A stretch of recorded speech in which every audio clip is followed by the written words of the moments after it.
O banco de cérebros, ele estuda o envelhecimento, tanto o envelhecimento normal quanto o envelhecimento patológico. A gente estuda o envelhecimento de uma forma geral, mas a gente tem um enfoque no envelhecimento do cérebro. A gente já mostrou que a doença de Alzheimer, na verdade, ela começa no tronco encefálico e não no cérebro em si, né? E essas alterações que começam no tronco encefálico, elas mostram alguns sinais que até então a gente não tinha uma correlação exata com a doença de Alzheimer, né? E a gente mostrou que ela começa ali e ela traz alguns sintomas que podem estar relacionados com a depressão, por exemplo. A gente tem aqui no nosso banco de cérebros um diferencial muito grande quando a gente olha os outros bancos de cérebro no mundo, que a gente tem muitas pessoas com a cognição normal. Isso é muito raro de acontecer nos bancos de cérebros, porque fora as pessoas se sensibilizam para doar quando elas estão já numa fase mais avançada da doença. É muito difícil ter essa doação de pessoas que tinham cognição normal, cérebro normal. E aqui a gente tem aproximadamente 65% dos nossos casos são de pessoas que não tinham qualquer sintoma. E é um dos motivos que a gente tem muita procura, porque fora as pessoas têm os cérebros com as alterações, mas elas não têm um cérebro normal para comparar. E o brasileiro, ele se sensibiliza muito, né?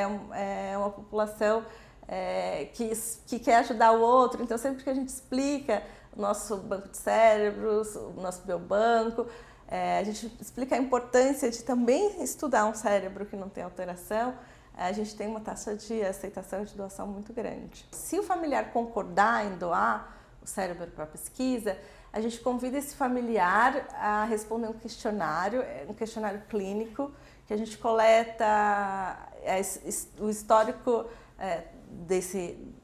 do doador, né? Então a gente vê desde história de doenças, medicamentos, a gente avalia a cognição, a gente avalia a funcionalidade, como essa pessoa estava, se ela conseguia fazer as atividades do dia a dia. Então é um questionário bem longo e a gente consegue obter uma série de informações que depois a gente vai correlacionar com o que a gente viu no cérebro. Uma vez que a gente tem essas informações, a gente vai até a sala de autópsia e aí a gente faz a retirada do encéfalo. Metade desse encéfalo ela vai para o formol para que a gente possa produzir lâminas para avaliar, e a outra metade ela é congelada para que a gente possa realizar estudos, principalmente estudos moleculares, estudos genéticos, e no final a gente junta todas essas informações. Quais universidades a gente pode citar, por exemplo, que tem pesquisa relacionada aqui? A gente tem parcerias fortes com algumas universidades. A Universidade da Califórnia em São Francisco é uma das universidades que a gente colabora bastante, a gente realiza diversos estudos em conjunto, é uma colaboração já de muito tempo que rendeu. Foi essa colaboração que rendeu a gente o achado de que a doença de Alzheimer não começa no cérebro, na verdade ela começa no tronco encefálico. Ambos os atletas eles tinham encefalopatia traumática crônica, né, o diagnóstico neuropatológico, mas eles também tinham outras doenças. Assim, no caso do Eder Joffrey, ele tinha alterações neuropatológicas que são características da doença de Parkinson também, tá? Além da encefalopatia traumática crônica, ele também tinha depósito de uma outra proteína que se chamava TDP-43. E o Maguila, ele também tinha encefalopatia traumática crônica. Os dois tinham o estágio mais avançado da doença, né, no cérebro. E ele tinha um pouquinho dessa proteína que se chama sinucleína, que está alterada na doença de Parkinson, mas ele também tinha muita alteração vascular na parede dos vasos, que é uma coisa que está descrita também em boxeadores, que isso pode acontecer pelos traumas, né, repetitivos, acontece a pancada, pode ter um sangramento, sabe, ao redor da parede dos vasos. Qual a importância dessa pesquisa?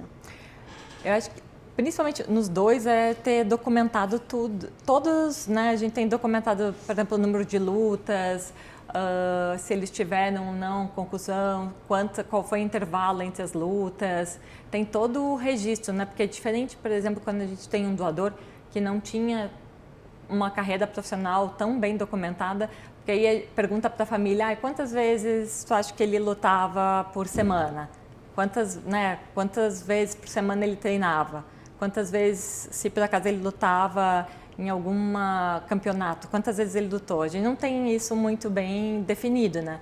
E num lutador profissional como eles, tem uma carreira bem documentada, a gente tem todos esses dados, né, com muito mais precisão, né, muito mais detalhes. E aí, para esse tipo de pesquisa é super importante, porque ainda existe muita dúvida sobre o que realmente está relacionado, né? Se é o número de lutas, o intervalo entre as... Por exemplo, lutar, mas o intervalo entre as lutas, se uma luta por ano, 2 lutas por ano. Na verdade, quer saber mais detalhe das famílias, é sobre a história deles profissional no boxe, para ver se a gente consegue identificar algum fator que possa ter servido como um fator protetor, por exemplo, que fez com que o Éder Joffre vivesse 20 anos a mais sem ter sintomas, né? Porque hoje, assim, não é só procurar um tratamento que cure, né? Mas se conseguir alguma coisa que retarde, identificar um fator de proteção que possa retardar o início dos sintomas, se retardar 10 anos, de repente esse paciente pode falecer por outro motivo que não, né, uma demência. Então, é melhorar a qualidade de vida, assim, também. Quando a gente vê as autópsias fora do Brasil, elas custam em torno de $2.000 por autópsia. Aqui no Brasil, a gente tem um apoio institucional e que a gente utiliza o serviço de verificação de óbitos, que é ligado à instituição. Então, não existe qualquer oneração para o nosso laboratório, para o Banco de Cérebros, para realizar essas autópsias. A gente também tem apoio de agências de fomento brasileira, mas tirando o apoio institucional, quando a gente olha só para agências de fomento, hoje em dia a maioria dos nossos financiamentos vem de fora, principalmente dos Estados Unidos. A gente recebe um financiamento grande de uma instituição chamada Alzheimer's Association e também recebe uma parte de apoio governamental. A gente teve recentemente o anúncio do governo Trump sobre cortes de fundos para ciências. Isso tem afetado vocês já? Qual é o resultado disso, né? A gente acha que é algo distante do Brasil, mas isso já está afetando a ciência brasileira? Já. Alzheimer's Association não, porque é uma instituição, né, sem fins lucrativos, que tem uma outra fonte de renda, mas a gente tem um projeto que a gente foi recentemente comunicada que a gente não vai poder receber o financiamento porque é via NIH.